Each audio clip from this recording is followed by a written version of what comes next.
Are you struggling for consistency in your sim racing? Does your iRating look like a roller coaster? If so, we have good news for you. The way to get more consistent is to first understand what you're doing differently than the professionals. And VRS is the answer. With our competitive subscription, you will have the telemetry, setups, tutorials, and everything else you need to fully analyze your driving. Our data packs and the ability to compare your driving with the best in the world will show you exactly where to adjust your inputs, change your driving line, and shave seconds off of your lap times. And our powerful and precise Direct Force Pro wheelbase and precision pedals are being used by some of the world's best drivers. All these champions agree that VRS hardware is not just the best on the market, it's also priced well below the competition. So if you're looking to upgrade to direct drive and the best pedals in sim racing, VRS is your answer. If you want to get better, get faster,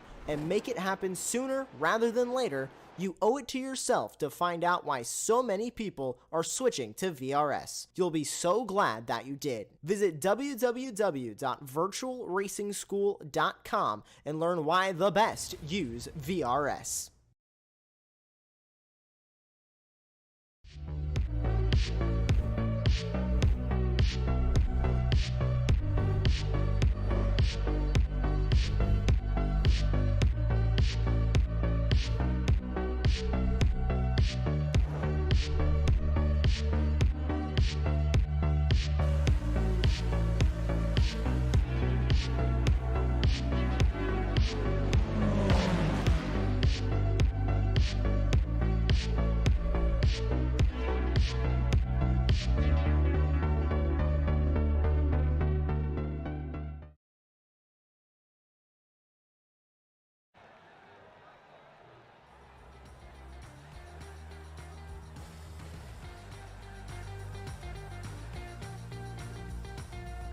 They say that everything is bigger in Texas. The ranches, the 10-gallon hats and the hair they hide, and even the state capitol just down the road. And so it is with tonight's venue, the Circuit of the Americas, home of the United States Formula One Grand Prix since it opened to the public in November 2012.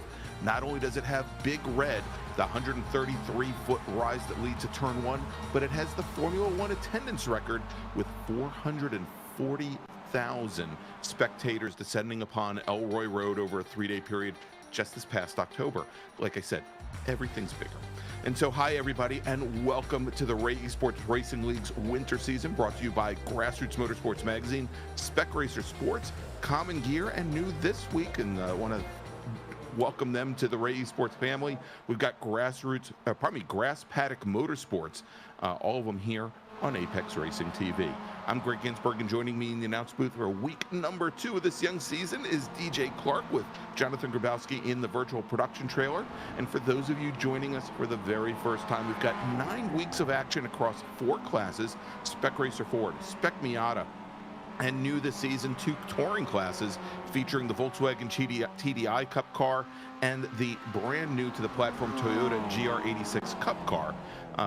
They'll be joining us, by the way, next week. And so each one of our classes, they're going to race 6 times over the course of the season. And so on tap tonight will be 2 20-minute sprint races. First up will be Spec Miata for their first outing this season, while race number 2 will see the Spec Racer Fords attack this challenging track. And like I said, if you're looking for some great touring car action, first off, obviously stick around here tonight. We've got a great schedule on tap for you here tonight. But then, of course, make sure to join us next Tuesday night when those tin tops they're going to take to the track at the National Park of Speed. And so, welcome, DJ. Great to have you back in the booth for this brand new season. Well, Greg, it's great to be back, and I am very, very excited to see what we start off with here tonight with these MX-5s as they take to this Circuit of the Americas track. And not only is it a place that has obviously received many plaudits for Formula One, but so many other forms of racing that come to this track, and it's not altogether surprising, as this track's got a little bit of everything, kind of picking away at the greatest corners in all of the world and putting them into a big amalgamation here to make a truly spectacular track in Austin. Yeah, indeed. You know, we talk about that huge rise up to Turn 1, but the decreasing radius S's that follow it to that heavy braking zone down at the end of the run. down to turn 12. So many different challenges to throw at all of these different types of cars, whether they are MX-5s or whether they're Spec Racer Fords. But let's do this, DJ. Why don't we toss things over to Morgan Burkhardt from Delta Sport. He is going to give us tonight's track guide of the Circuit of the Americas. Hello everyone, my name is Morgan Burkhardt for Delta Sport US, and tonight I'm taking on the Circuit of the Americas in the Spec Racer Ford. It's about 3.4 miles long, 20 corners, very long track, so you can lose a lot of time or gain a lot of time. As we come up the steep turn one, we're going to use the elevation to our advantage, brake late as we dare, and then turn in kind of late apex and getting on the throttle pretty early, and watching for the one wheel peel on the exit as the open diff likes to spin up the rear and side wheel. And then as we start to set up the S's, we want to come center of track at a turn 2, and then left wheel on the curb, right wheel on the curb, just nipping these orange little apex markers, really is what they are. And then double apex corner here, so we can come track right for the left-hander, and again nipping this little orange apex marker. Kind of 2/3 of the track, so we can get a good setup through this section here.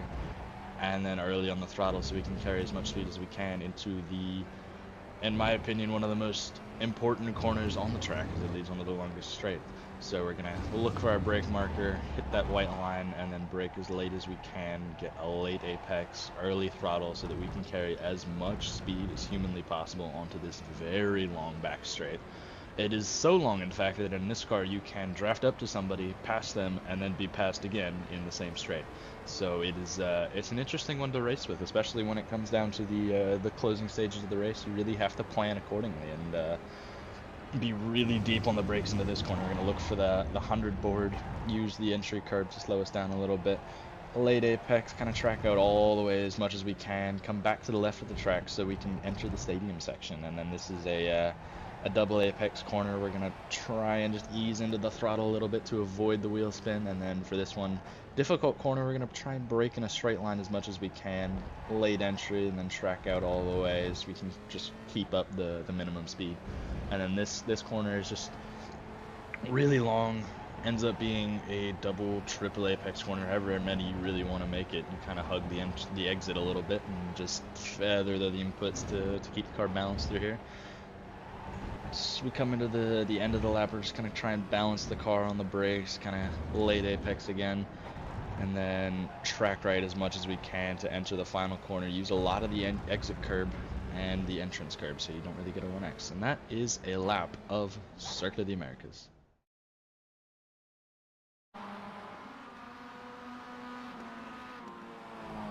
All right, and thank you so much to Morgan Burkhardt for tonight's track guide of the Circuit of the Americas. And DJ, while we were showing the track guide, I was looking up and down through our timing screens here for Morgan Burkhardt as we're now just about a little bit over 11 minutes into this 15-minute qualifying session, and he was sitting down around 11th or 12th with 2 flying laps in the books. And just as he was coming out of the final turn on his track guide, he was coming out of the final turn in real life too. There's Morgan in the number 40 machine, and he puts the car on provisional pole by almost 0.7 of a second. Maybe he's taking some hints from the guy. I think he was indeed. A very impressive run there, and I think what Morgan was able to do just a little bit of is take advantage of the draft down this long back straightaway here. I think he was running there behind Giancarlo Schooler, and certainly was able to make great advantage of that, giving him that 0.6 of a second advantage. Now my question is going to be is what Giancarlo is going to be able to do on this lap now that he's going to be tucked up behind that number 40. Exactly. And so Schooler, currently your second fastest driver on track here in qualifying, and again he had the benefit of the tow from Morgan Burkhardt as they made the run out of the hairpin at turn 11 down that very long back straight. And as you were listening to Morgan's track guide, under race conditions, it wouldn't be out of the norm to see a pass and repass. There is so much time and so much distance on that long back straight as they are now making their way through the Grand Plaza section, turn 17 and 18, and into the final corners. There you go, through turn 18, down in the 19, and one more corner here or 2 more corners, going through 19 right now, and the next thing will be onto the front straight as we see Giancarlo Schooler now on the front straight. Let's see if he can improve upon that 2:29.23 set by Morgan Burkhardt. And he does not. He turns in a 2:29.761, knocking just a couple of thousandths off of his previous best, DJ. Yeah, I'm a little bit surprised by that, and I would have expected him to have a little bit of a better run. He looked particularly quick through Sector 1. So we got a new name popping there up on the board. That's going to be Andrew Wozencroft, able to come up into 4th place. Looks like Beans Forrester not going to have an improvement there, but Wozencroft setting a very good time. That'll see him up into 4th. Indeed, as he turns in now a 2:31.75, and again, that's good enough for 4th. Beans Forrester, our Season 7 champion in the 2:31 machine, currently sitting 3rd overall. Also good to see Michael Snow this week in the 077 machine, new to the Esports Racing League, and I believe he is a B-Spec driver, actually. Just, you know, that week that we don't have those Volkswagen Jettas running, he is here in a Mazda MX-5, and I think we're probably going to see Michael at Circuit of the Americas this weekend, coming up for an event that I'm calling. So, you know, we'll see how he does here, using this as definitely as a test session. Also, take a look at the 044 machine. That's Megan Overstreet. Is currently running 7th overall in that purple and pink machine.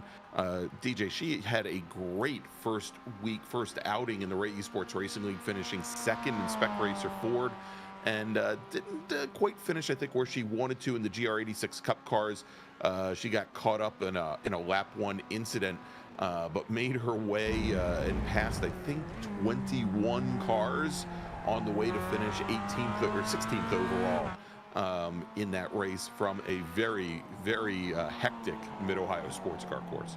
Yeah, and that is one of the things of Mid-Ohio. Going to be interested to see here how Megan's going to be able to cope with, though, is Mid-Ohio is a pretty tight and twisting track, but this is a similar track, but altogether different. It's much wider than Mid-Ohio, and it has some of the characteristics of sort of a tiltodrome that we have come to talk about when you talk about modern Formula One circuits. A lot of off-camber corners, a lot of tricky braking zones to get down into, and so I think it's going to be a real challenge for all drivers, Megan included. Indeed, as we have the checkered flag out on the session. So this is going to be Megan's last flying lap, and looks like she is likely going to get a 1X there.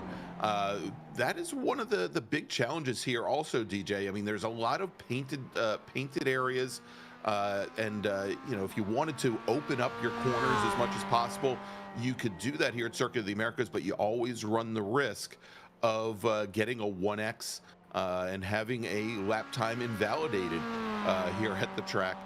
It's very, very easy to do in very many places on the track. Yeah, and certainly one of the difficulties here. There are some gravel runoffs there that you see on the exit of the corner there as Justin Huffman works his way down through the last couple of corners here. You can find that gravel runoff around here, but for the most part, it's going to be a lot of that painted asphalt that does have grip on it, actually. Yeah. And so you're able to carry some good speed around there. Think back to the days when IndyCar ran here, and they ran very wide coming out of turn 19. But obviously here on the iRacing system, you will get a 1X for those kind of incidents, and that's especially crucial in qualifying, because even just a 1X will mean your lap is completely discounted. Exactly, and of course, it's something a lot of our drivers ran into at Mid-Ohio last week, is, well, those incident points count during the races as well, and there is, I believe, a 12 incident limit before a driver will get a drive-through penalty here tonight at Circuit of the Americas.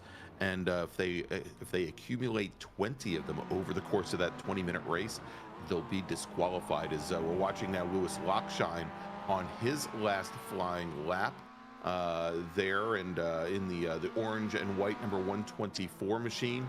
And on his very last lap, he leapfrogs Brad Gould and will move up to 12th fastest overall, 12th on the grid. Yeah, that'll be a good run for him. Good mid-pack here, and as we've seen multiple times, not exactly out of the realm of possibility that we could see a little bit of a coming together here into turn one. That is a big flashpoint, so I think here Lewis may be trying to move his way forward, maybe get a couple of positions if anything were to happen here coming up the hill into this iconic first corner. And there you go, watching Murphy Nichols, our last driver to complete qualifying. And it does not look as though Murphy was able to set a time.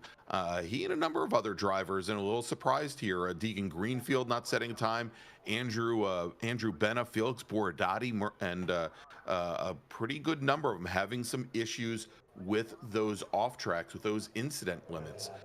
Here as we're getting ready to have our drivers go and grid up for tonight's first race of the evening, a 20-minute sprint race here at the Circuit of the Americas. And of course, right after that, we'll have our second race of the evening, and it will be Spec Racer Sports. So as we're waiting, and our drivers will be gridding up here in just a moment, DJ, I think we've said it already many times that this track presents a lot of challenges. And, I'm looking at some of those drivers that did not set qualifying times, like a Murphy Nichols, who I think is going to start 18th tonight. He had 9 incident points over the course of 3 laps in qualifying. So, again, these drivers definitely going to have to be very, very careful. Let's run down the starting order.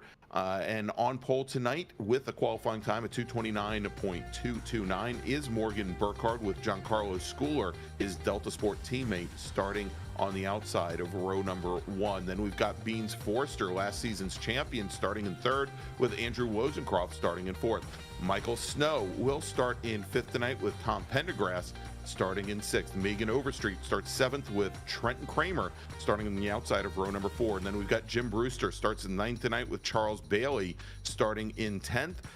Justin Huffman will start 11th tonight with Lewis Lockshine starting in 12th. In 13th position, it's going to be Bradford Gould, followed by Joaquin Eppinger. Then it's Rich Green and Wayne Buttermore. Vinny Barada will line up 17th, followed by Murphy Nichols, as now we get into the drivers that did not set a time down on the board. Charlie Vaccaro lining up in 19th, followed by Deacon Greenfield. Andrew Benna in 21st, followed by Mark Sherman. And then Felix Borodati will round out your 23-car grid. All right, and so as our drivers are going to start their very short pace lap here at Circuit of the Americas, let's quickly talk about our sponsor for tonight's first race of the evening, and that's Grassroots Motorsports Magazine. Built for the true sports car enthusiast, Grassroots Motorsports has one mission: to be your personal guide to the sports car world. Whether it's online at grassrootsmotorsports.com, in print or in person, the racers and builders, the car nerds at Grassroots Motorsports will take you behind the scenes and show you how to make your car better. Along the way, they'll give you a taste of everything else this hobby has to offer, from 1,000 horsepower track monsters to cool street cars built in driveways. They also maintain a collection of staff-built project cars because hands-on technical articles, they're not typed behind a desk, they're scribbled down in the garage. To not only read, but become part of the story, head on over to grassrootsmotorsports.com.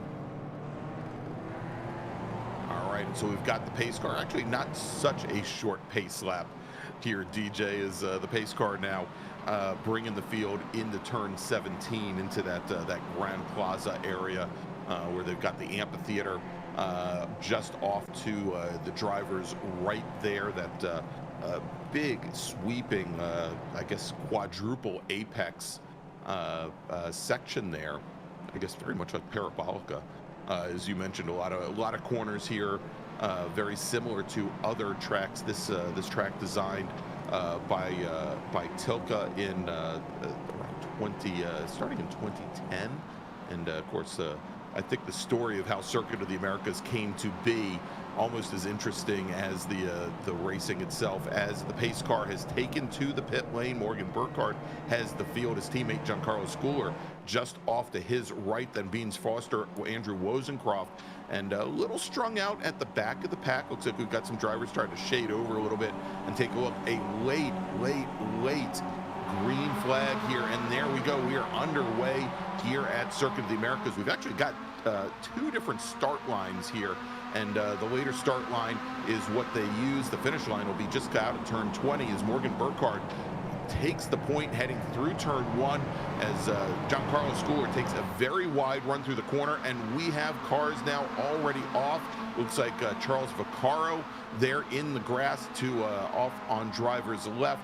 Also had the 97 machine of Brad Gould have some issues there, but it looks like most of our drivers have gotten back underway here, DJ.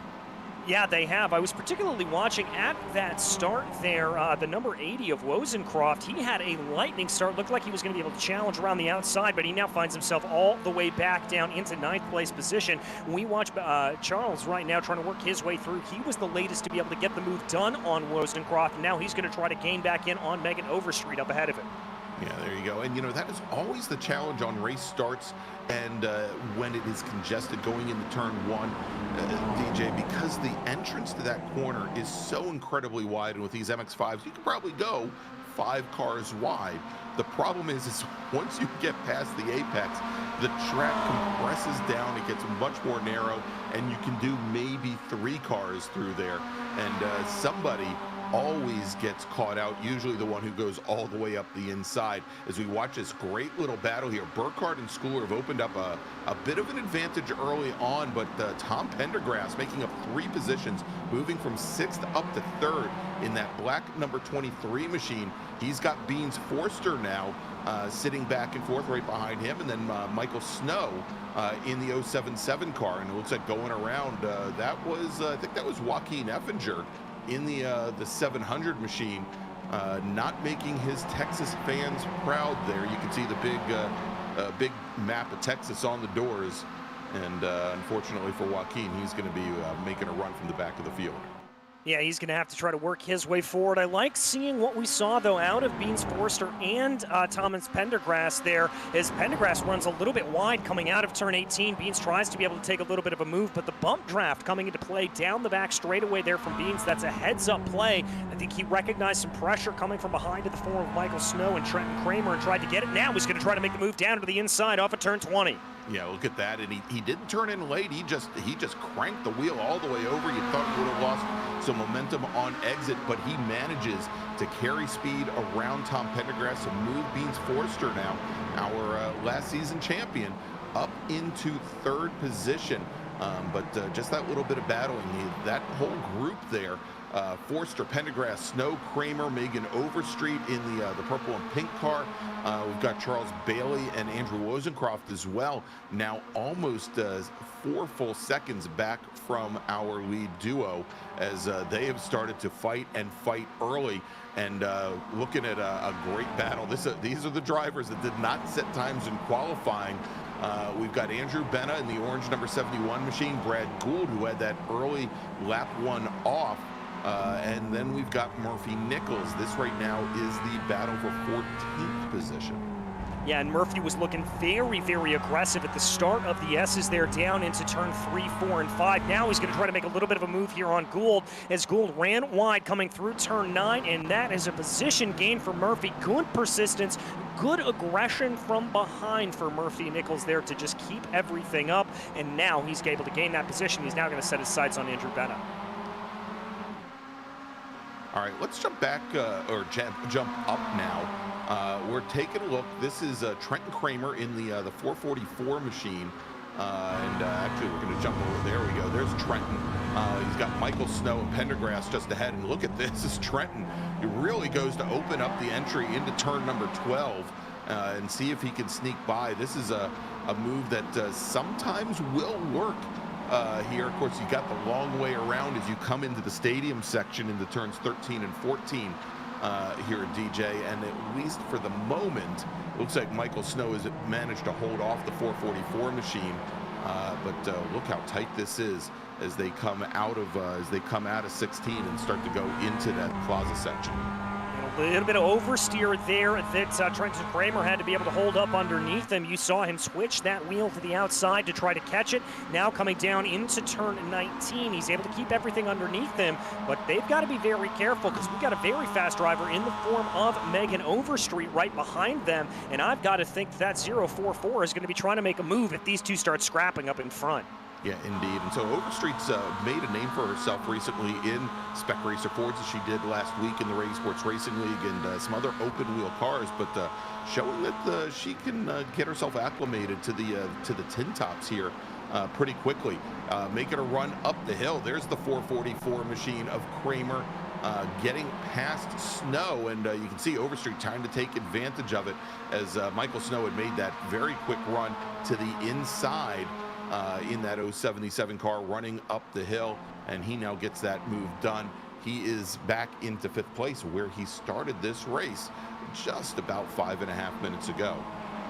Yeah, and now you see these drivers starting to fan out a little bit through the S's. I've got to say, I don't love that strategy there from them. Yes, you're not going to have a lot of aero wash that you have to deal with coming through these fast sweepers, but even in these MX-5s, this is pretty much a one-lane highway coming down through the S's. You have got to keep the car exactly right, or you're going to compromise your line into the next corner. So I think a little bit more patience here out of some of these drivers. Maybe try to set up the move going down into turn 12.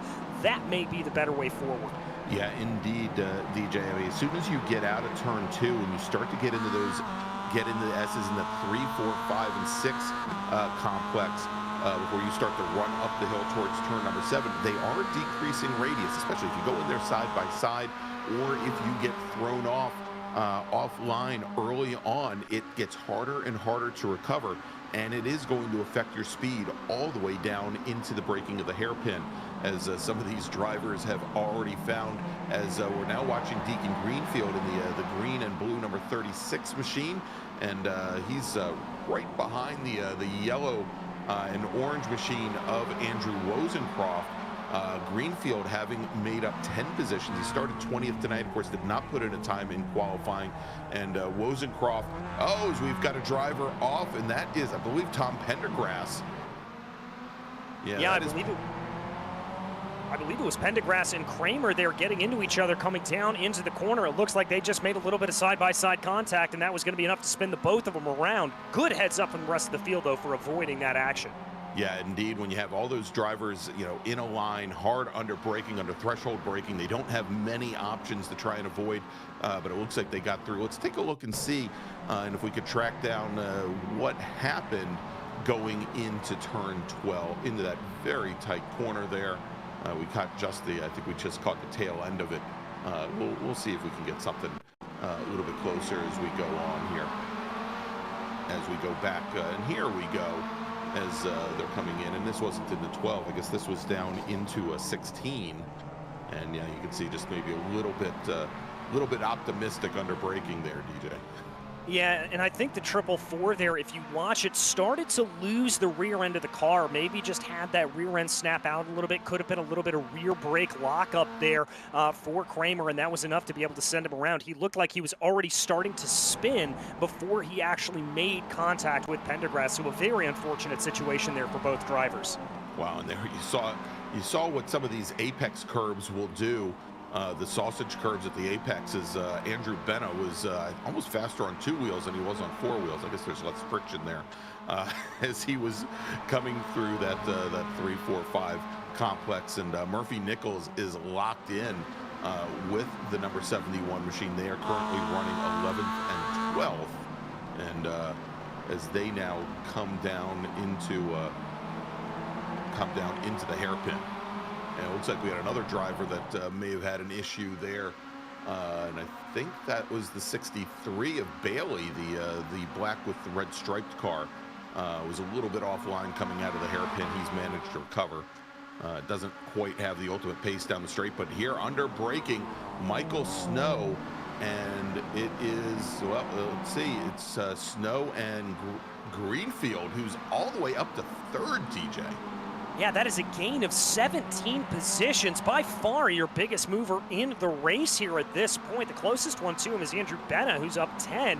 But Deacon putting on a clinic here, although it doesn't look like at the moment Michael Snow's willing to let that position go here. At the moment, you saw that little bit of a peak coming down into turn 15 as he now tries to be able to put as much pressure as he can onto the back. But I got to say, I think if that's the pace Deacon is running, he's going to scamper off into the distance. Yeah, indeed. I mean, I had to do a double take there just to make sure that it was actually the 36 machine that we saw Snow trying to make a move on as Megan Overstreet was kind of stalking there as well. But yeah, we'll have to see now that last time by, as Greenfield ran a 2:31 and change, almost 2.3 seconds faster than Michael Snow on the previous lap. Should mention that they are all three of those drivers, Greenfield, Snow, and also Overstreet, about 2 seconds or more off of our two leaders, Morgan Burkhardt and Giancarlo Schooler, who are running very similar lap times, and now almost 15, about 15, 16 seconds up on the rest of the field. Well, you know, it's not entirely surprising here, Greg. This is really a love it or hate it kind of circuit when it comes to driving it. Either you feel the rhythm of this track, you know exactly how it's going to flow, and you are able to extract the maximum lap time around here, or you really, really struggle because so many of these corners just lead into one another that you really can't have an off moment like we talked about before. And so it clearly looks like Burkhardt and Schooler here are just locked in, and they're pulling away. All right, let's take a look at Beans Forster. Never fully recovered from that start, as he is now in the battle with Jim Brewster in the orange 933 machine, and Andrew Wozencroft, who started off fourth here this evening. Of course, Forster starting third this evening. Currently the battle for sixth position, but you can see here still, you know, somewhat tight here. DJ, is that that battle between Greenfield, Snow, Overstreet. It includes Forster, Brewster, and Wozencroft, and I think, you know, the great ability over some of these longer straightaways to lock into the draft, whether it be coming out of the hairpin at 11 and going down that long back straight to 12, whether it be on the front straight as well. And, you know, and I think also, as we're seeing here, some of the battling that is taking place in some very wide sections of track is, you know, so all playing to compress this field down. Yeah, it certainly is. I mean, if you look at the gaps here, Deacon Greenfield all the way back, there's a little bit of a gap between Jim Brewster and Andrew Wozencroft for 7th and 8th place, but for the majority of this is a really compact field, with the exception of the two up at the front. There you can see it on your ticker. It's very, very close, and I agree with you, Greg. The draft is a huge, huge part of that, as here comes Beans Forrester sending a couple of moves down to the inside. Yeah, and here they come back out onto the front straight, and you saw Overstreet take a little peek underneath Beans Forster there, coming out of turn 20. I think very quickly thought better of it, and better just to follow up the hill. Now let's see if any of these drivers decide to peek to the inside, going down into turn number 1. Yeah, and a little bit of a tap there on Michael Snow goes Beans Forster, but just the slightest little brush there is, I think, perhaps Snow maybe overslowed a little bit for Forster there up at the crest of the hill. But so many different ways to get through that corner. Oh, so very many different ways to get through the corner, and I agree with you there with a little bit of overslowing out of Michael Snow. I think he checked himself up, not wanting to get into the back of Deacon Greenfield, and that has allowed for Beans Forrester to really, really start to push here at this point in that 231. He smells some blood in the water, and he wants to get this move done on Snow. Yeah, and you can see there, right in the middle of the S's there, as Snow was really thrown off his game and thrown off his line.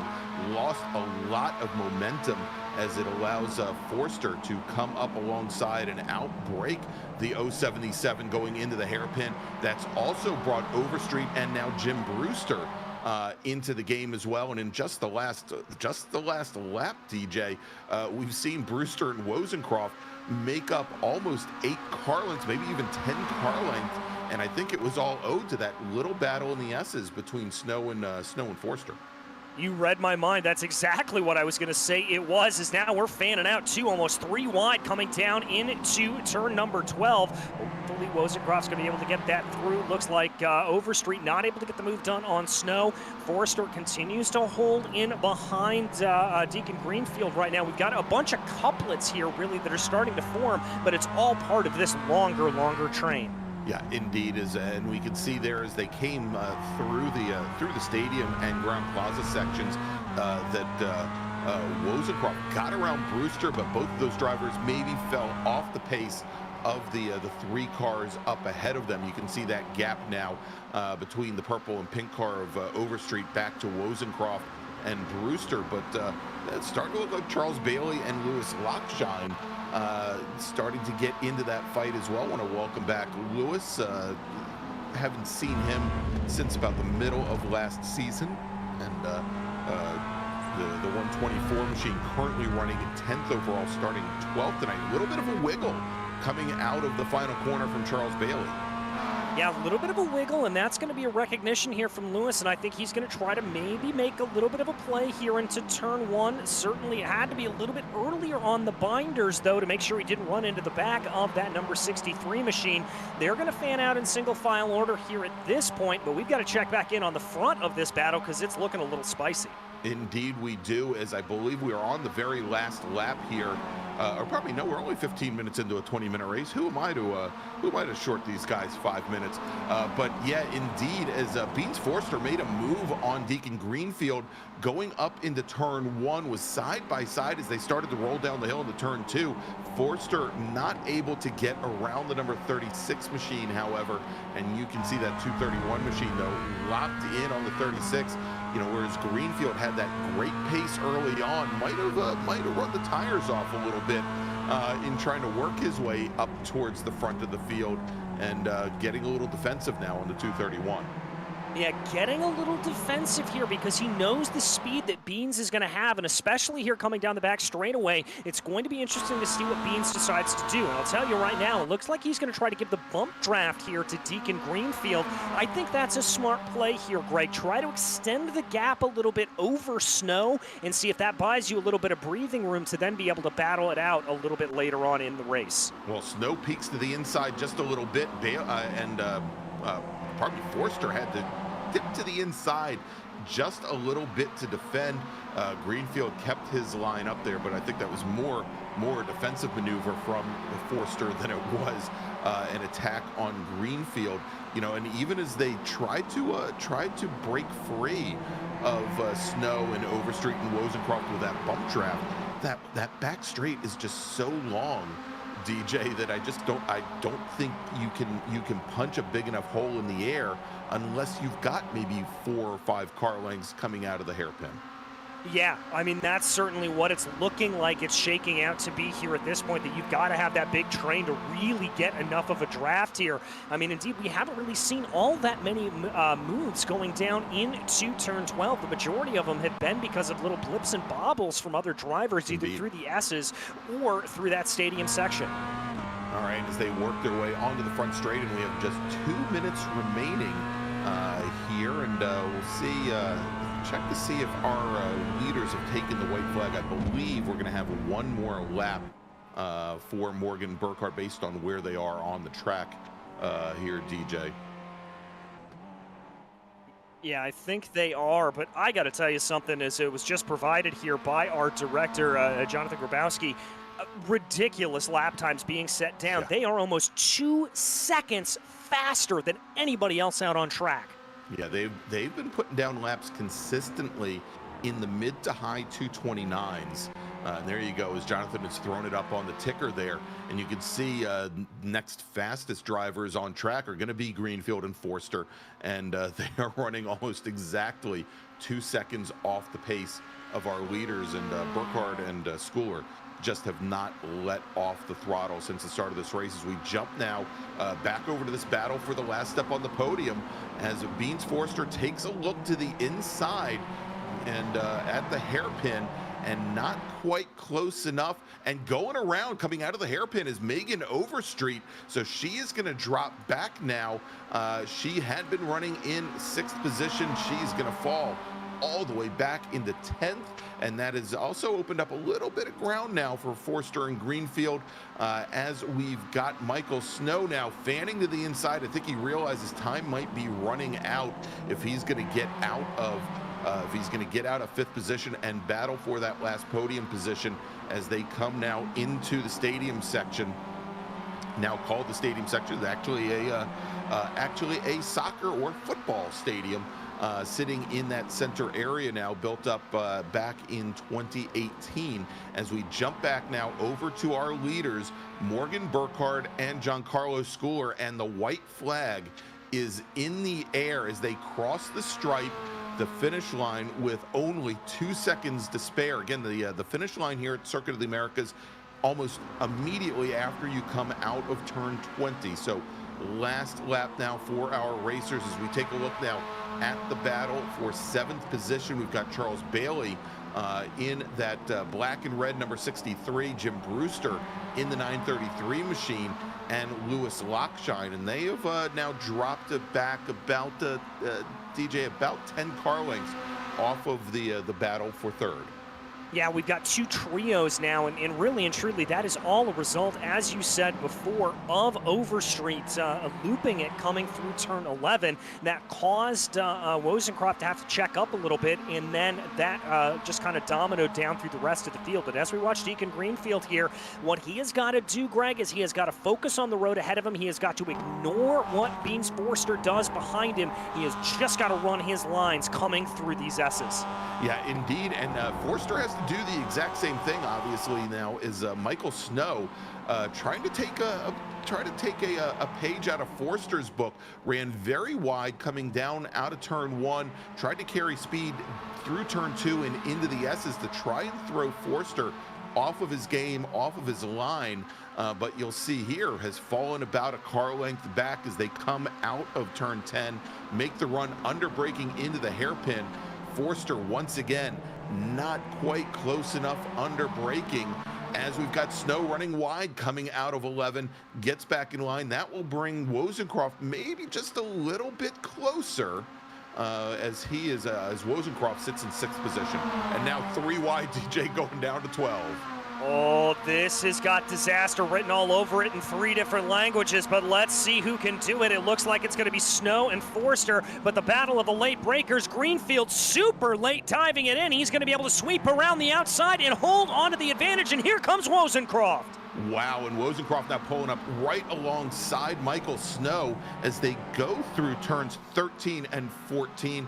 And wow, talk about the late braking as we've got Morgan Burkhardt and Giancarlo Schooler coming out of turn 19 through turn 20 for the very last time and crossing the finish line. It is going to be Morgan Burkhardt with Schooler finishing in 2nd. Let's jump back to that battle for 3rd, where it's Deacon Greenfield, Beans Forster, Michael Snow, Andrew Wozencroft, about a car length and a half separating all of them with only 2 corners remaining. Let's see here. Deacon's just got 1 corner to get through. It looks like he's nailed that apex. He's going to come out of the final corner and cross over the stripe. An amazing defense there by Deacon Greenfield. Beans Forster, Snow, and Wozencroft going to round out your top 6. There you go. And then crossing the line, it's going to be Charles Bailey coming home in 7th. Jim Brewster finishing in 8th. Lockshine will finish in 9th, and look at that, finishing in 10th position, making up 11 spots in tonight's race. Andrew Benna brings the number 71 home in 10th. And you know, DJ, you know, we talked about it. It was who was going to break the latest going into turn 12 between Snow, Forster, and Greenfield. Snow all the way to the inside, got on the binders. Then Forster maybe 50 feet later, but Deacon Greenfield from the outside was so late on the brakes going in there and managed to keep the car under control and was just able to go right around the outside of both Snow and Forster. It was a great defense from Deacon Greenfield. An absolutely stellar defense. Really, really impressive there from him. I thought for sure Deacon was going to get left out in the cold, but he put on one heck of a display in a well-earned 3rd place. All right, let's do this. We've got our top 2 finishers sitting in the green room right now. Let's first bring in Giancarlo Schooler, driver of the number 111 Mazda MX-5, finishing 2nd tonight here at COTA. Well, Giancarlo, I'd say a pretty quiet run for you out at the front of the field. It looks like you and Morgan had the race all to yourself. Yeah, we did. We put some good amount of practice in tonight, so we were well prepared. Not my favorite track by any means, not the best here, but ended up doing a good job nonetheless. Well, what is it about this circuit? Because we were kind of talking about how this is a sort of love it or hate it kind of track. What is it about here that you don't necessarily love?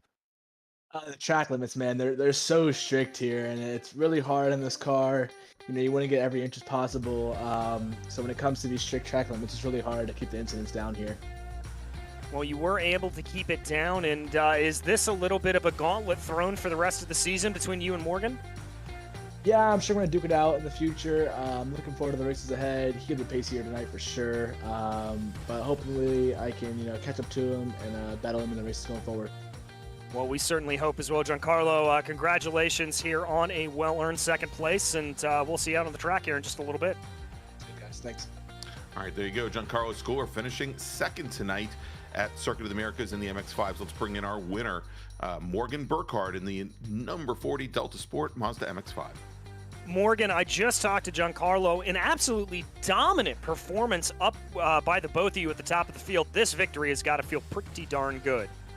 Yeah, I mean, I was able to get away from JC at the beginning part of the first lap and kind of keep about a second buffer. I never really came down under 0.8 of a second and just drove really consistent laps, kind of just put my head down and kept going for lap after lap. And yeah, it was kind of a race on my own, but I'm not going to complain about that. Well, talk to me about the absolute pace advantage that you two had over the rest of the field. I think by the time the checkered flag fell, we were looking at 23, 24 seconds. I mean, is that all just practice time, or is there something about this track that just suits the pair of you? Well, I didn't do a whole lot of practice before the event, I'm not gonna lie, but basically just hopped in for the official practice when the session went up. But I really like this car, and I like the track a lot. It's been growing on me. About a couple days ago when I was doing the laps for the Spec Racer Ford, I was just like beating my head against the wall. Hated the track, hated just the dynamic of the whole thing. But I'm getting a lot comfortable. I'm more comfortable with it, and it's growing on me. So it's that, and we've gotten the setup pretty dialed in for this car, running a bunch of other leagues with the MX-5 World Sim Series with it. So it's a pretty dialed in car. Well, it certainly looked dialed in. I won't keep you too long because, well, it's time for you to jump into the Spec Racer Fords, and wish you the best of luck when you get out there. Thank you. All right, there you go. Morgan Burkhardt, our winner tonight in our first race in the Mazda MX-5s. All right, so DJ, real quick, I know he's going to want to jump into the Spec Racer Ford and get some qualifying time in, but let's bring in Deacon Greenfield. He finished third tonight, but I think most importantly, the man made up 17 positions, and probably with the defensive move of the night on that last lap. Yeah, Deacon, let's start at the end. Talk me through that run going into turn 12. Incredible late braking. What was going through your mind? Yeah, I saw in practice that I could brake later than Michael, so I took that into account, and I couldn't done it without Bean. So it's really great teamwork. Well, and then when it came to moving up 17 positions, what was your secret? I mean, you just looked like you were on fire there tonight. Yeah, I got a bad quali, which was definitely on me, but I chose to go really wide on the start and play it safe, and it paid off. Certainly did pay off. Deacon, we wish you the best of luck in the world. We'll let you hop in the Spec Racers, and we'll see you in a couple of minutes. Thank you. All right, there you go. Deacon Greenfield, driver the number 36, Mazda MX-5, coming home second tonight in this race. And so we've got one more race on tap for you tonight, and it's going to be the Spec Racer Fords. But first, we're going to take a quick break, thanks to some of our partners, and we'll be back with you here in just a few moments, where you are watching the Ray Esports Racing Winter Tour here on Apex Racing TV, and we'll be right back.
right, and welcome back to the Circuit of the Americas for week number 2 of this very young winter season of the Ray Esports Racing League. I'm Greg Ginsburg along with DJ Clark.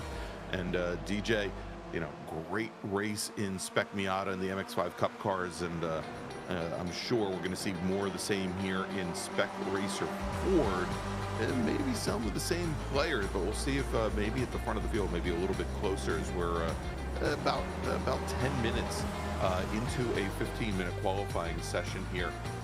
Morgan Burkhardt, hey, what a story. Morgan Burkhardt, currently your provisional pole sitter, Paul Slavonic and Chris Montgomery rounding out the top 3. And then a great little story here, Josh Justice, driver of the number 99 Spec Racer Ford.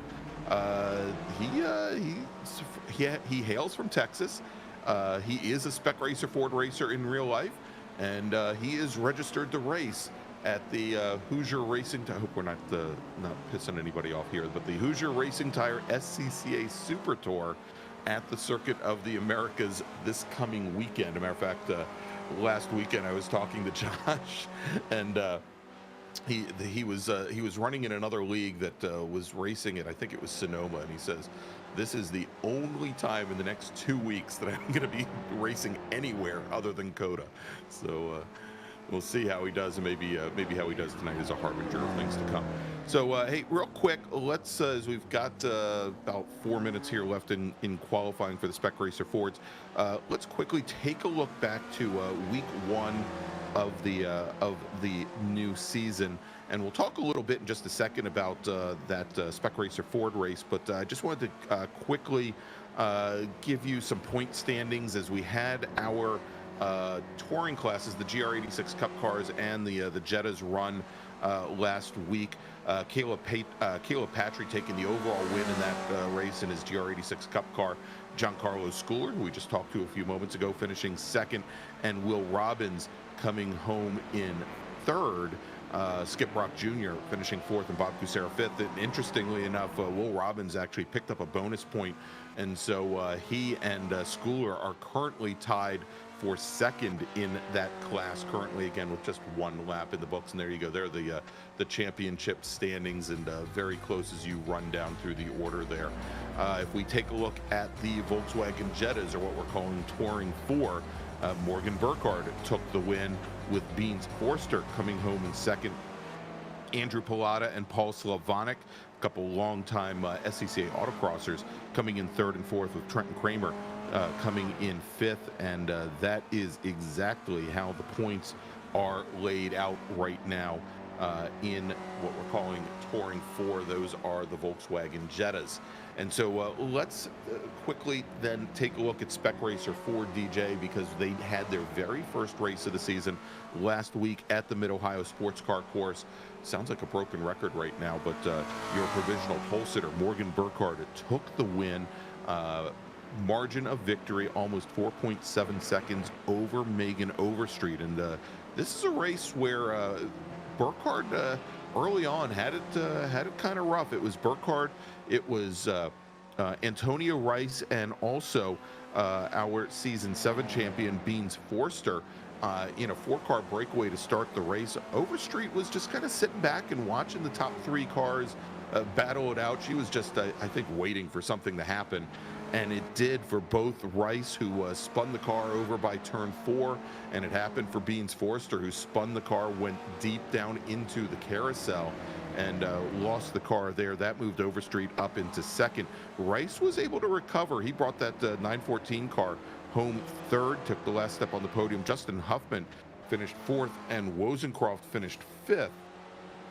And so if we take a look at the point standings right now, it is Burkhardt, then Overstreet, then Rice, then a tie for 4th place right now with Justin Huffman and Andrew Wozencroft, because I think Wozencroft did not have any incidents at all, picked up a bonus point there.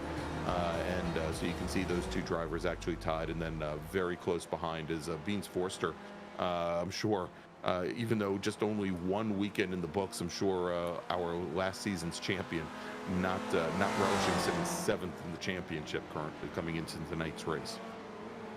No, I'm sure he's not, but if there's anything we know about Beans Forster, it is that he is able to make up ground on track, and so we'll probably see him doing it hopefully a little bit better here tonight. But right now, only qualified 7th. He'll have a little bit of room to try to be able to improve his way up through the field if he can. Yeah, indeed. And so big swing here for Murphy Nichols, who did not put in a time in qualifying in the Mazda MX-5s, had incident points on each of his flying laps. He's currently qualified 3rd fastest here tonight in the Spec Racer Sports with a time of a 227.15, just a touch under 2/10 off of, or actually a touch over 2/10 off of Paul Slavonic's time of a 226.81, and of course Burkhardt currently 2 seconds up on the rest of the field.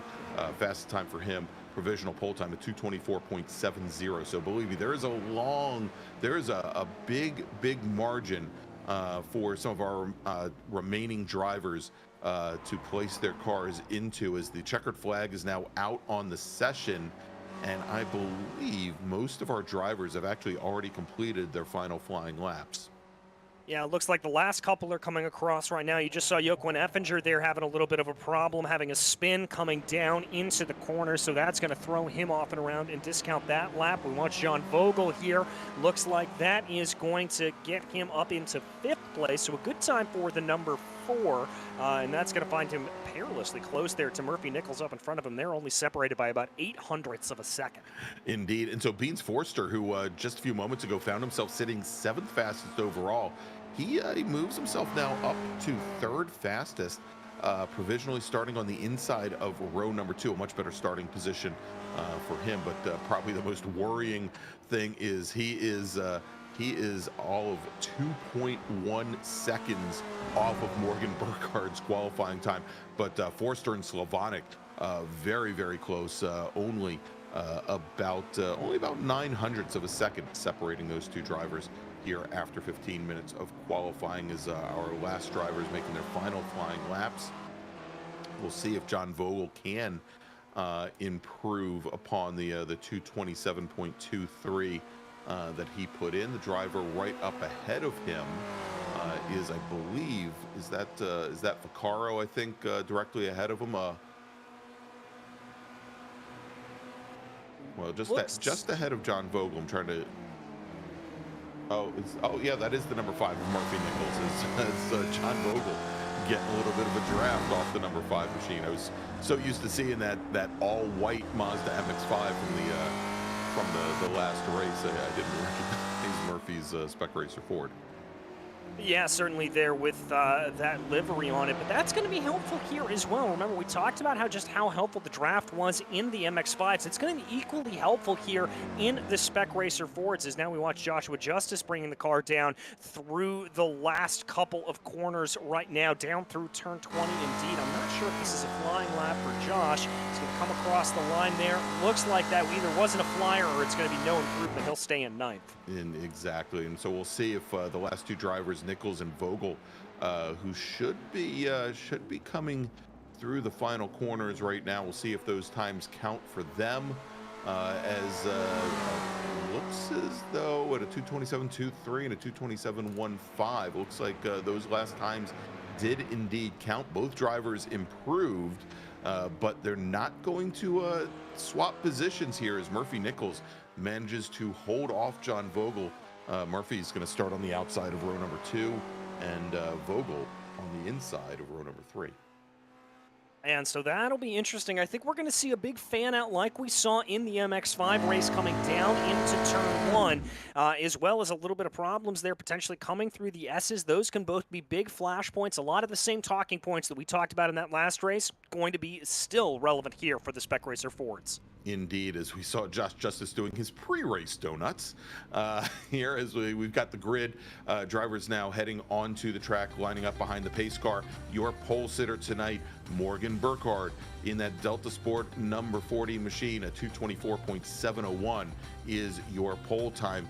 Paul Slavonic in the 558 machine. He's going to start just to the right of Burkhardt, 2.1 seconds off of that pole time. is Paul Sylvanek. Beans Forster, he's going to start third tonight with Murphy Nichols starting in fourth. John Vogel will start in fifth with Trenton Kramer starting the outside of row number 3. Chris Montgomery will start in seventh tonight in the 313 machine with Andrew Wozencroft starting in eighth. And then row number 5, Josh Justice in the number 99 machine with Jim Brewster starting right beside him in 10th. In 11th, it's going to be Deacon Greenfield with the 88 of Caleb Pocock to his outside in P12. P13 will be Bradford Gould, followed by Megan Overstreet, looking to have to get a good position here to be able to move her way up through the field and repeat what we saw last time out in Mid-Ohio. Then it's Andrew Bennett and Charlie Vaccaro in the row behind them, Justin Huffman and Mark Sherman with Joaquin Effinger and Wayne Buttermore rounding out your 20-car grid. All right, and so as we get ready for the pace car to roll off and make their way towards the front straight for tonight's second race, let's talk about our sponsor here. It's Spec Racer Sports, and Spec Racer Sports' mission is to help fuel and support your addiction to road racing, and Spec Racer Sports delivers that by providing the parts and services you need when you need them at a fair, competitive price, all with exceptional customer support.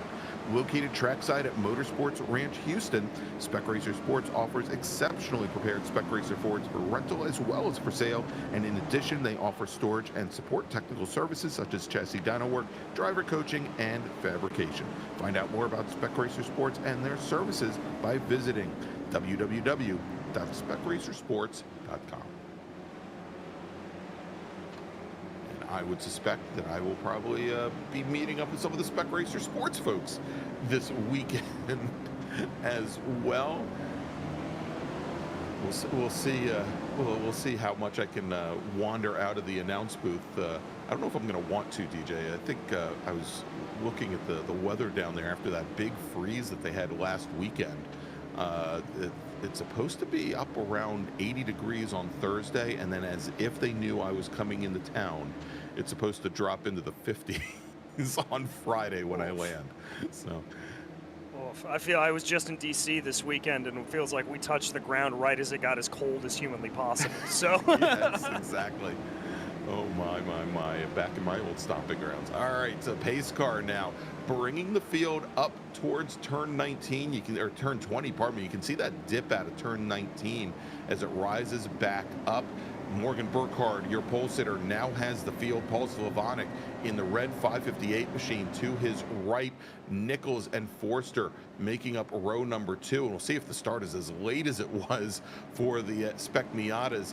And indeed, they're holding pace. Sylvanek's dropping back just a little bit, but green flag is now in the air. And it looked like Murphy Nichols was trying to push Sylvanek back up in line with Morgan Burkhardt as Burkhardt stays center of track coming up towards turn number 1. We'll see if Beans Forster tries to sneak down to the inside there in that rainbow-colored car. He holds off, and he's going to slide in right back behind Sylvanek, who at one point had fallen back behind Forster, moves back up into second place. It's Burkhardt, Sylvanek, Forster, Murphy, Nichols, and now side by side and getting together in the S's, it's John Vogel and Trenton Kramer, and they now are going to have to try and recover. And you can see they're sitting off in the runoff area there. John Vogel, he's going to find himself all the way in the back of the pack, and that's also going to be opening up a gap about 6 cars deep into this field here, DJ. Yes, it certainly is, and Vogel picked up a lot of damage there on the front of it. Let's go ahead and check out the replay of that incident. I think this was just 2 cars trying to fight for the same bit of real estate. There you can see Kramer in the 444 and Vogel in the number 4 machine coming down into the corner right under the bridge. Yeah, they both wanted to go for that same little bit of ground, and it didn't work out well.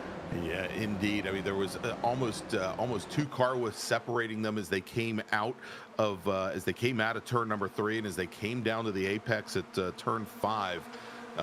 There was Vogel sitting right on the curbing, and two black cars becoming one there as they both go off. As we now jump back to live action, and this is the battle for second as Morgan Burkhardt, for the second race in a row, has started to separate himself out from the rest of the field. But Beans Forster, Paul Sylvanek, and Murphy Nichols jockeying for a second position here. And Forster coming right down the inside of Paul Sylvanek as they come through turn 15 and 16 and start to make their way up towards the plaza. But Slavonic, as the track switches back from left to right, Slavonic had position on Forster, and Murphy Nichols is now able to slide right underneath the 231 machine to move Nichols up into third place. Yeah, great move there from Murphy. Some real stick-to-itiveness there from him. I think we've also had an off in the back. I think Effinger and Buttermore may have been involved in it potentially. I saw cars spinning off in the background, but they're going to run 1, 2, 3. And look at this. Josh Justice now starting to enter into this picture as well. So we've got a 4-car battle starting to shape up for P2. Yeah, and now we see now moving to the inside Murphy Nichols on Paul Slavonic as they come up the hill towards turn number 1. And so move Nichols now, if he can hold on and keep that car on track, to say move him up to second, but don't let me speak too soon, as Slavonic slow into turn 1, fast out of turn 1, comes down the hill and gets right back around the number 5. Hey, let's go back and take a look at that incident back towards the back of the field again. I think it was Buttermore and Effinger. Let's see exactly what happens here, as looks like that was possibly the number 4 machine trying to get back up into the field there. And a little bit of argy-bargy there is Effinger and Buttermore. Actually, I guess Buttermore was I think the trailing car there, but Effinger goes around. He's now going to drop all the way to the back of the field. Yeah, but as we come back to live pictures here, it looks like Murphy Nichols' attack on Paul Slavonic not going anywhere. We've got to take a look here a little bit farther back in the field. This is Vaccaro and Gould right now going side by side on the run down into turn 11. That's going to be the 221 of Vaccaro, able to outbrake the 97. Now the draft comes back into play. That's right, and so you've got a nice little battle there. Deacon Greenfield hasn't made up 17 positions yet, only made up 1. He's got Overstreet and Vaccaro behind him, but let's jump back to this battle for a second here, as Slavonic defends to the inside, Murphy Nichols to the outside, and looked like Beans Forster for a moment there, DJ. Had designs on splitting the difference and going down the inside, and there was perhaps 2 to 3 inches of distance there missing. That he couldn't quite do it, and then readjusted his line as Deacon Greenfield. There you go. There's the announcer's curse for you. Just goes off track on the outside of turn 12, and he now falls back into 14th position. Yeah, he's going to have a long road to try to make up here. As Jim Brewster, though, with Andrew Rosencroft thinking about a little move to his inside, coming down through the couple of corners. But now Brewster on the attack here, a little bit on the back of Andrew Benna, trying to see if he's going to be able to get anything to go. If I were in their position, though, I wouldn't be fighting too hard. That battle for second is right up the road from them, and I would just try to stick in line here and maybe use a little bit of the draft to do what Josh Justice has done and pull himself onto the back of that battle. Yeah, indeed. I mean, we saw in the first race, and we're seeing it here as well, you know, how strong the draft is on some of these straightaways. And even though these are, you know, very short 20-minute races, you start fighting for position in some of these areas where going side by side will slow you down. You may not be able to use that draft to get back up into position. Better to save the racing till the end. Better to be fighting for third or fourth, maybe at the 18-minute mark, rather than fighting for 10th or 11th. Here as we watch now, just as I say that, Andrew Benna taking a quick look to underneath Jim Brewster, who managed to get around Benna that last time by. The last time we checked in, as they were coming down out of turn 12, Brewster had been running in 8th, Benna had been running in 7th, so swap them. And you'll see now here is we've got the drivers coming up towards the hairpin, our leaders. Or pardon me, not our leaders, but that battle for second. It is against Slavonic, Forster, with Nichols and Josh Justice now locked in behind the number 5 machine, and we'll see as they make the long run down. The long run down to turn 5. If Justice decides to poke to the inside, or if he's going to try and push Nichols a little bit closer. Well, it looked like he had a little bit of a poke to the inside just to see if he could get Murphy to bite on it, but Murphy stayed on his line, and Josh is going to stay in line here. Looks like there was a little bit of side-by-side there in the back between Rosencroft and Benna, but now Beans Forster also looking pretty aggressive up ahead on Paul Slavonic, trying to see if he's able to get that move here down into the left-hander. watch them now coming through the Grand Plaza. Again, there's multiple apex section right behind the amphitheater, and as they make the run down towards turn 19. And this is one of those areas, DJ, where the drivers had been getting caught out by running wide, and looked as though Josh Justice in that blue number 99 machine was just about to get tossed off there, but keeps the car on track, keeps two wheels on the black stuff, and now evenly spaced in that battle for second as we jump a little bit further back. And this is Andrew Wozencroft in the white machine. Then we've got Andrew Benna in the blue 71, and then Megan Overstreet. Look at that run up the hill that Overstreet's making. Yeah, and she's going to have the line. That's the better line, truly coming slow into the corner, fast out, thinking about making it 3 wide here down to the right-hander of turn 3. Megan's going to hold back a little bit, but no such luck for Wozencroft and Bennett. They're still going to be side by side as finally Bennett gives up the ghost. Yeah, as he finally does, and I think, you know, for a moment there, I think Overstreet was in the same position that she was just a week ago, trying to maybe sit back a little bit, bide her time, and see if something played out between these two drivers coming through the S's, but both of them keeping just enough racing room and giving enough racing room there as Wozencroft runs a little bit wide, coming off and over the crest at turn 10, but gets back all 4 wheels on the pavement as they come under braking down into the hairpin. All right, let's jump back and once again, this battle that never ends. Battle for second. Paul Slavonic, Beans Forster, Murphy Nichols. Nichols has now worked his way free of Josh Justice, and he's tucked right underneath the back of the 231 machine as they make the run down to 12. Yeah, he's on a good run here. He's going to hold off, but it looks like it's going to be Beans Forster that tries to make the look down to the inside of Slavonic, but Slavonic, again, not going for that run. He certainly just wants to try to keep everything together, and he's not being deterred by anything to be able to go offline. Very, very heads-up stuff from him. Yeah, and you know, and watching Nichols as the third car in line there, I think it looks as though he's just trying to plan counter moves every time Beans Forster, because Forster has been, I think, the most aggressive of the bunch here in say in this group. That every time Forster, you can see, may turn in a little bit early, look to poke the car down underneath the 558 of Slavonic.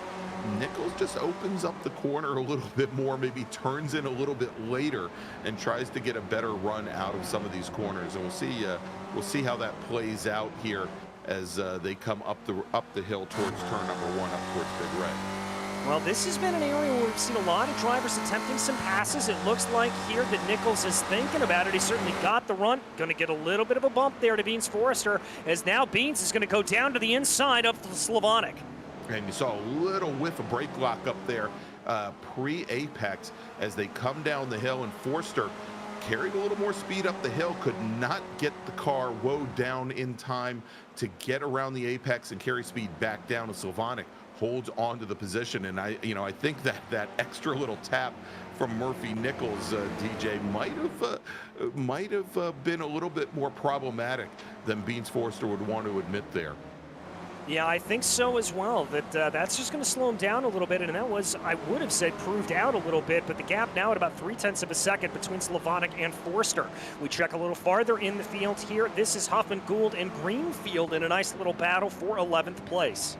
Yeah, and so Greenfield, who had that early off, he is now working to try and get his way back around Brad Gould and up to Huffman, and a great run there coming out of the S's, coming through turn 9 as Greenfield, for the moment, takes over 12th position. Gould, though, trying to come underneath, late braking, and really chops off the exit coming out of the hairpin. That might affect his speed and his run down towards turn 12.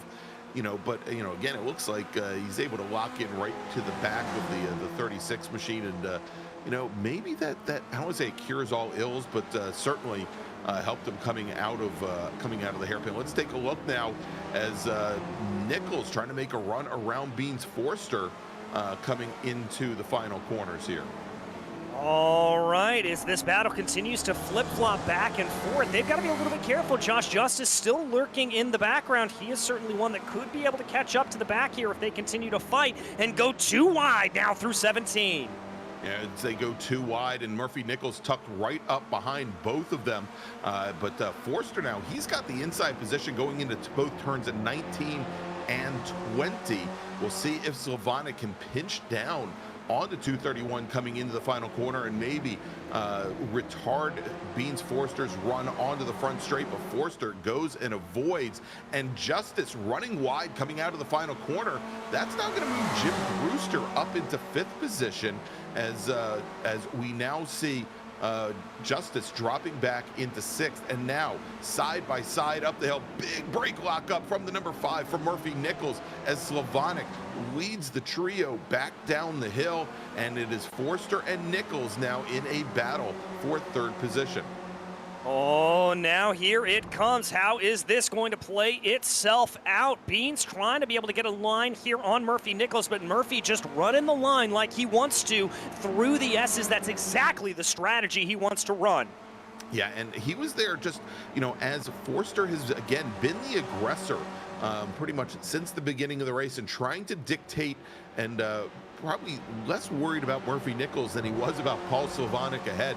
Nichols taking advantage of that extra aggression is able to work past the number 231 machine into the final podium paying position, as it is Morgan Burkhardt now 11.5 seconds up the road. Paul Slavonic as we're watching then Murphy Nichols, but let's jump a little bit further back here as Megan Overstreet, who had an early spin coming out of the hairpin, has worked her way now back up into 8th position. She's got Andrew Wozencroft in the number 70, in the 80 machine, and then Andrew Benna a couple car lengths back from there, as looks like Overstreet and Wozencroft trying to work together, try to get back up to Chris Montgomery and Josh Justice in 6th and 7th. Yeah, they're certainly working on each other here at this point, trying to find a little bit of room, but I think I like the strategy of sticking in line between Megan and Andrew here. Don't try to fight too much. It's only about 1.5 seconds up the road to Montgomery. They know they can get it, but here's a little bit of a battle. Justice and Montgomery, this is going to be music to the eyes here of Megan Overstreet. It's going to catch him in as Justice locks up. There we go, and Justice having some issues with brake balance there, coming into turn number 16. Big wiggle there, and now we've got Montgomery and Justice again side by side. And so with Overstreet, Wozencroft, and Benna just a few moments ago being almost 10 car lengths back from the battle for 6th position, they're now in the thick of it as they come out of turn 19 and then into the final corners onto the front straight to complete lap number 6.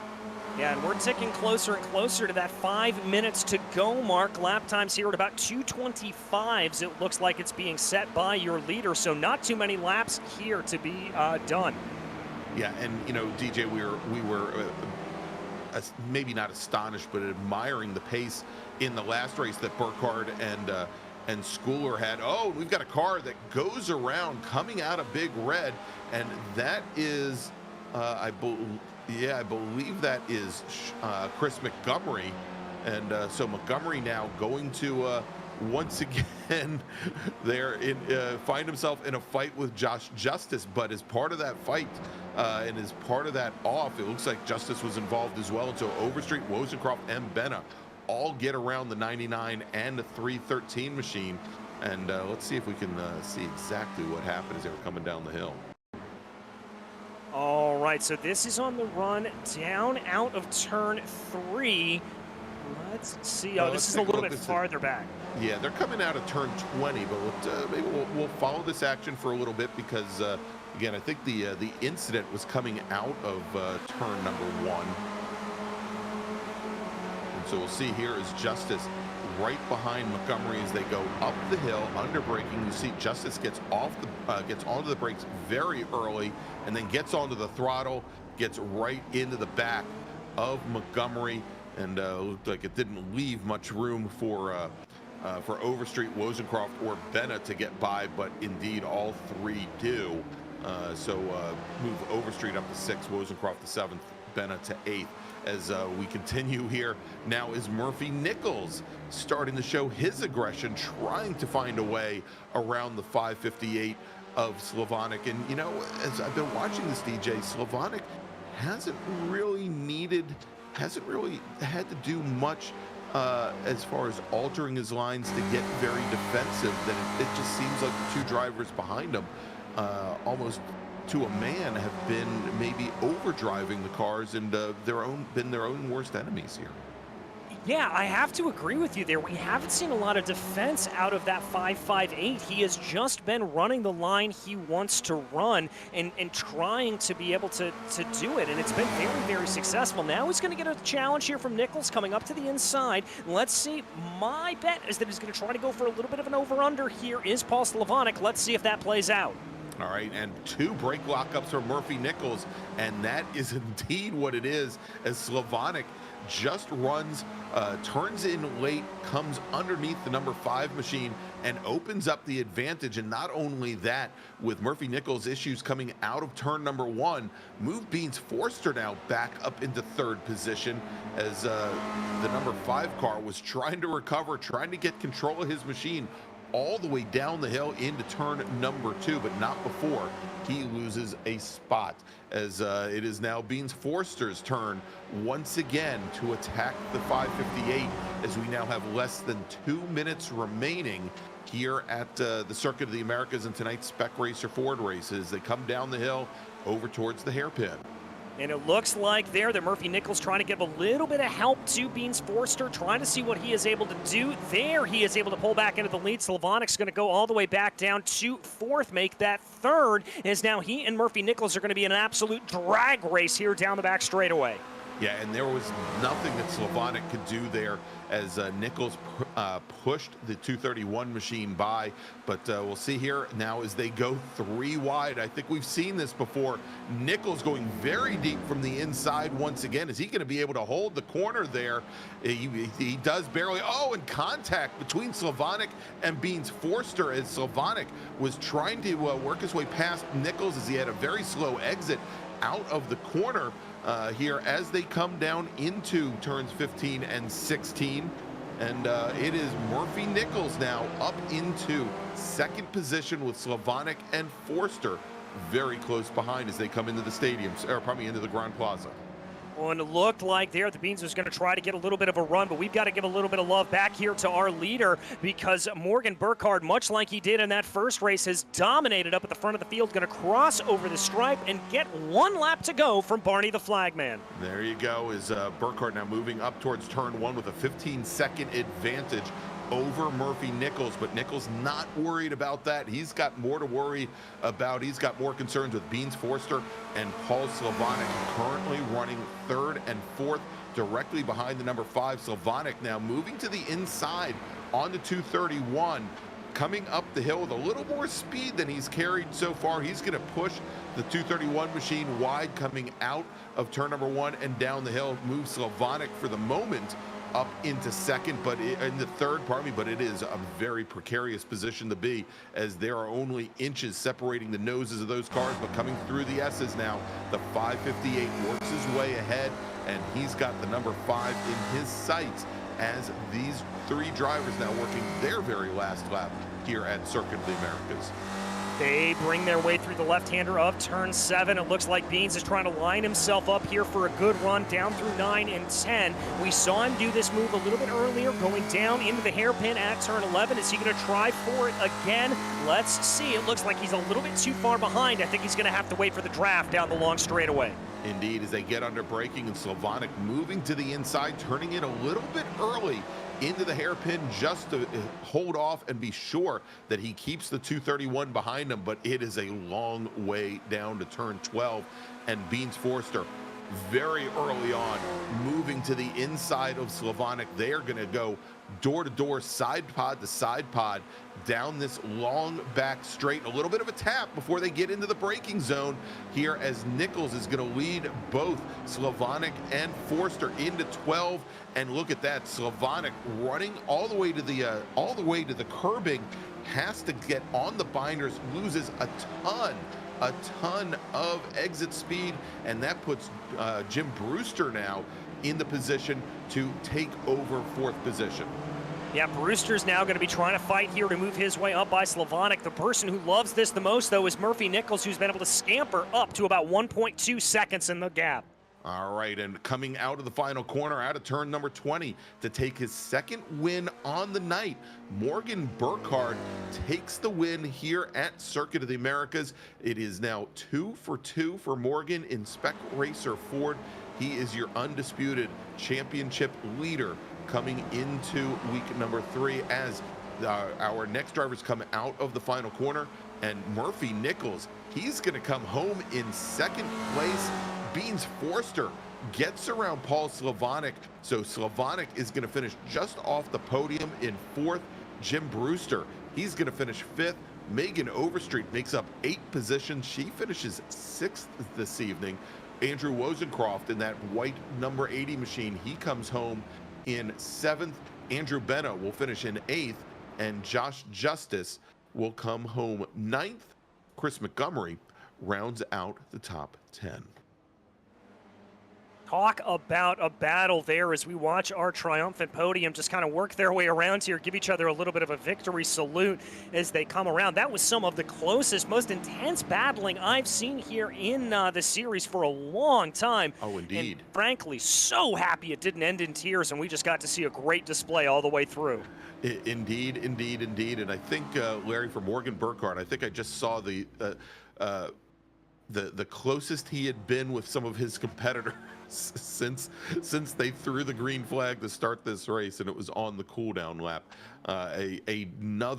Another dominating win from Morgan Burkhardt. And so we're going to wait here, hopefully have some of our podium finishers pop into the green room, and we've got to tell you what, we've got Jim Brewster, and Brewster had a great run tonight, made up 5 positions. While we wait for some of our podium finishers, why don't we bring in the number 933 driver and hear about his evening.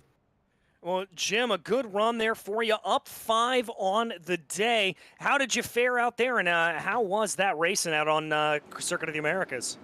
That's the place is amazing. It's just, that set of S's of 9 corners is so complex, and as an old guy, I tend to enter early and do all my investment on the exit. And on a complex thing like that, it was paying off. You just carry, exit. But it was a good day. No big, and I got a good show. Those guys fighting for second in front of me were putting on a whale of a fight. Well, yeah, I was going to ask you, as you looked up the road there, coming into that last couple of laps with Slavonic, those last couple of corners, actually, how close were you, do you think, being able to pip that 4th place away from him? No, because he was faster. Just that they had such a battle that he just was the odd man out in that battle. But it was only really a few corners, and I'm not a dive bomber at all. I just a lot of time I make passes by waiting for a mistake. Every time I see you guys, it's because of survival. I always joke that I keep it on the black parts, but it's an awfully big part of this game. Well, it's an awfully big part of the run, and you are certainly doing a great job. What are your goals for the season? My goal is just to keep showing up and trying to put on a good performance. That's all I try to do. Hey, Mr. Ginsburg pulled off a class win on Sunday with us with the V's. That's right. Yeah, don't tell anybody. Don't tell anybody. I've been telling everybody how horrible I am in those Formula V's, and it was same deal. I just laid back and tried not to get into any battles. That made race up 20 was, positions. You'll see in my report this week. I put out a puzzle of all the different positions everybody had, and everybody changed. I mean, if you look at that lap chart, it is the craziest lap chart ever. Indeed. Yeah, this was another one of the Ray Esports racing leagues, the Weekend Warriors Formula V League, which this past weekend was at the Road Atlanta short course. And yeah, it was a bull ring. A little bit wider bull ring than Lime Rock, but a bull ring nonetheless. I was really excited that you got a good deal out of that. That was fun to see. I appreciate it. All right, Jim Brewster, thank you so much. And thank you guys. Thank to Stevie. Thanks to all you guys. Like I said, I still have my South American contingent watches every week. She watches Tuesday. She watches Sunday. She gives me a whole page of questions and comments, and she's a big fan of you guys, and as we all are. Very, very cool. All right, thanks so much, Jim Brewster, driver of the number 933 Spec Racer Ford, finishing 5th tonight here at the Circuit of the Americas. All right, so DJ, let's...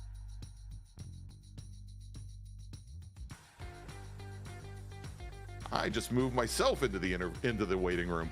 All right, DJ, let's talk to some of our podium finishers here tonight in Spec Racer Ford. Let's start off with Beans Forster, finishing 3rd tonight in the number 231 machine. Well, Beans, good to have you back on the podium, but you really had to fight for that one. That one looked like a great battle between yourself, Murphy, and Paul. That was absolutely insane. I mean, the amount of times we were 3 wide and 2 wide through almost entire laps was just insane. Well, how were you guys able to keep it clean as well as you did? Because I think with the exception of maybe just a little bit of side-to-side contact coming down the back straight, I don't think you guys made any contact at all. And that's the one thing I love about this league is that everyone tries so hard to make moments like this where they're almost unbelievable. You run into so many situations where there's people that are just bumping you off the track left and right, except for here. And so credit to Jim and me and Paul and Murphy and Morgan ran away with it. So. Well, now that we get to talk to you tonight, who makes this possible for you? Who do you want to thank for what was some of the best racing I've seen all year? I want to thank Team Watson Racing and Full Sims for helping me kind of get through stuff like this. And I want to thank you guys and all the racers here. Well, thank you so much, Beans. That was Beans Forster, your 3rd place finisher. All right, there you go. It's easy to get them mixed up, DJ, when they were swapping positions practically every single lap. We had to keep checking the order to see where they all finished up. All right, so let's move over now to Murphy Nichols. Murphy made up 2 positions, started 4th tonight, finished 2nd here at COTA in Spec Racer Ford. Murphy, we just got done talking with Beans Forster. Talk me through that battle from your perspective, because that was incredible. Well, for starters, I still can't wipe the smile off my face. Not just because I got 2nd, but also just because of how amazing that was. Like, that was probably top 5, if not top 3 greatest races I've ever had on this. Like, easily best Spec Racer Ford race I've ever had. It was amazing. It was so unpredictable at times. Like, the draft was a lot stronger than I thought it was going to be. It was good, clean, old-fashioned fun. Like, yeah, Morgan got away, but it was like, who cares? This is amazing for 2nd. And, like, we weren't focused on catching him. We were just trying to, like, have a good old dogfight for 2nd, and that's exactly what happened. I mean, that is exactly what happened. And what do you attribute it to? I mean, is it just the cars on a new update? Is it the track?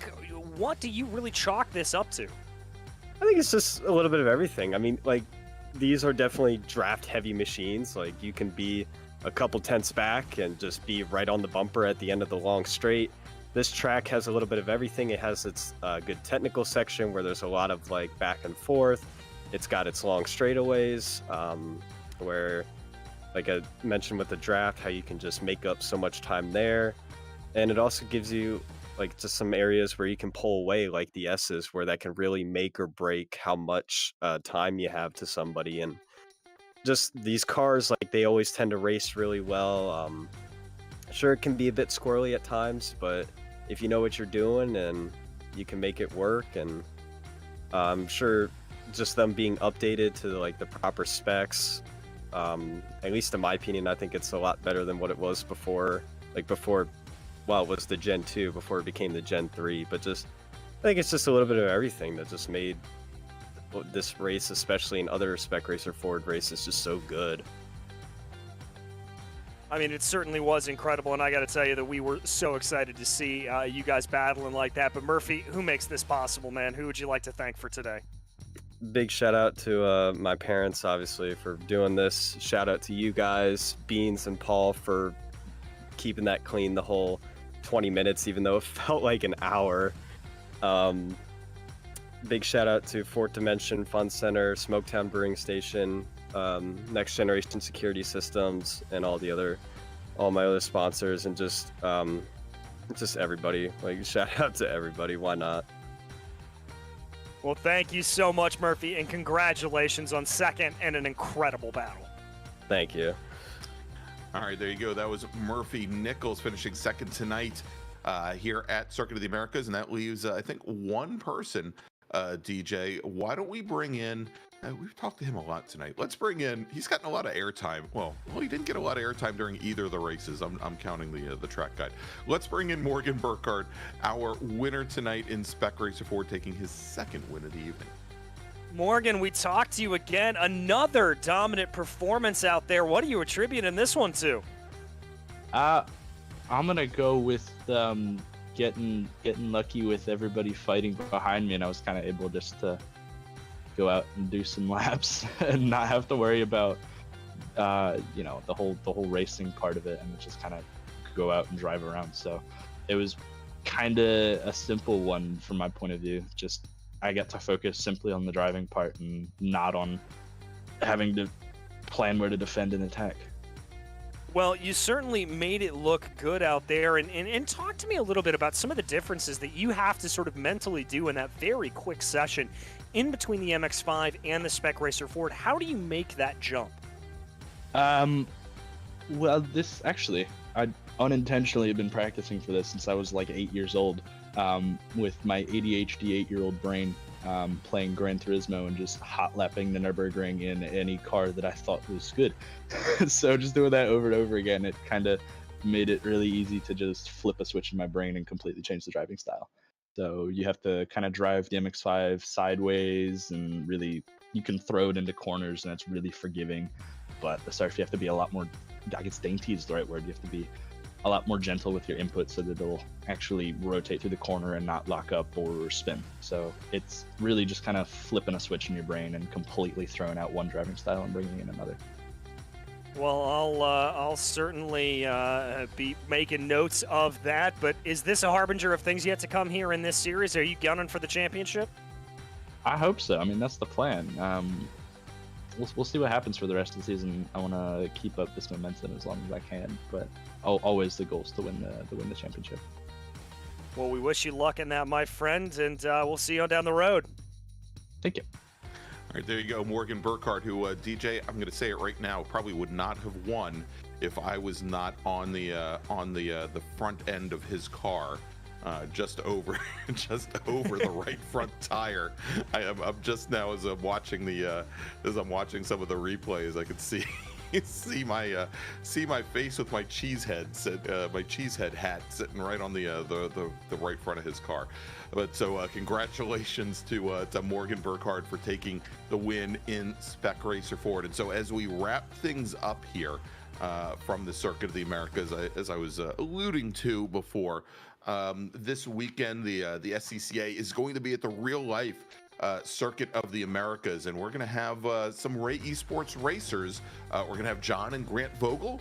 We're going to have Josh Justice. We're also going to have some reigning and also former national champions in Spec Racer Ford in particular. I think we've got, as I'm looking now, I think almost 45 Spec Racer Fords are going to be racing both on Saturday and Sunday, and a number of different races. I believe 7 different races. Qualifying will start at 8 o'clock Central Time on both Saturday and Sunday. If you want to see myself and hear myself and my announcing partner Brian Bolansky, you can go to the SCCA official YouTube page, and again, we'll be on air right around 8 a.m. both days. But let's forget talking about that. Let's talk about next Tuesday night, DJ, where we're going to have week number 3 of the Ray Esports Racing League's 2023 winter season, and we're going to the National Park of Speed Road America. We're going to have the Tin Tops, the touring cars return. They're going to be the first race up in the next Tuesday evening, we'll have those GR86 Cup cars and Volkswagen Jettas. And that one should be quite interesting, as we know the Jettas have actually a little bit more straight line speed than the GR86s, and I think they're going to be spending 4 miles a lap trying to get out of each other's way. And then we're going to wrap things up once again with the Spec Miatas, with the MX-5 Cup cars from again Road America, the National Park of Speed. That is going to be next Tuesday evening, February 14th, Valentine's Day. So we'll see those touring cars, I think, kissing each other all the way down the Moraine sweep there. Again, spend your Valentine's Day with us. Don't go out for a big dinner with your girlfriend or wife. And it should be some great racing from Road America. So for DJ Clark, for Jonathan Grabowski behind the scenes, I'm Greg Ginsburg. Thank you so much for joining us this week. Hopefully I'll see you this weekend at COTA, and if not, we'll see you next Tuesday night at a virtual Road America. Have a great week, everybody.